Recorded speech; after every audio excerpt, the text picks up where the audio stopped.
P for promo में खुशामदीद। जी तो viewers, drama serial दिलरुबा की नए आने वाली एपिसोड में आप देखेंगे कि कैसे सनम के साथ गेम खेली गई और उसे कानो कान खबर भी नहीं हुई। नताशा, फरहाद और खुरम मिले हुए थे और इन सब ने मिलकर सनम को वो उल्लू बनायागा जिसका कोई जवाब नहीं। जैसा कि घर और फैक्ट्री सनम के नाम थी, तो यही एक वाहिद रास्ता था जो इन्होंने अपनाया। फरहाद को सनम के करीब किया और फिर सारी चीज़ें हड़प कर लीं।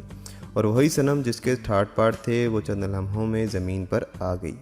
उसे घर से निकाल दिया गया, उसकी गाड़ी, बैंक बैलेंस सब जाता रहा। और अब सनम के एहसास होगा कि अपनी बेवकूफ़ी का। लेकिन अब क्या हो सकता है? कुछ भी नहीं।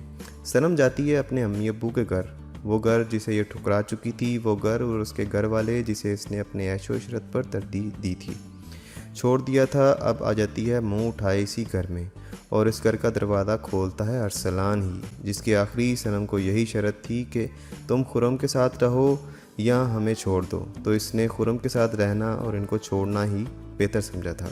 अरसलान सनम को देखकर गुस्से से भर जाता है और उसे कहता है कि तुम अब क्यों आई हो, यहाँ से चली जाओ।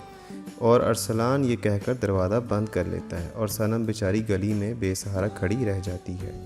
दूसरी तरफ अब खुरम को पता लगने वाला है कि नताशा और फरहाद मिलकर इसे भी बाहर निकालने वाले हैं। वो सारी खुरम की प्रॉपर्टी जो सनम से बामुश्किल वापस मिली, इसको ये नताशा और फरहाद हड़प करने जा रहे हैं और खुरम को मक्खन में से बाल की तरह निकाल देंगे।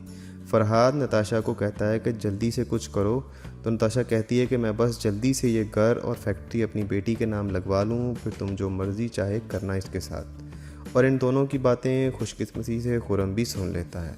अब खुरम का होगा क्या रद्द अमल और सनम जाएगी किसके पास? आप इससे मुतालिक हमें अपनी कीमती राय से ज़रूर आगाह कीजिएगा।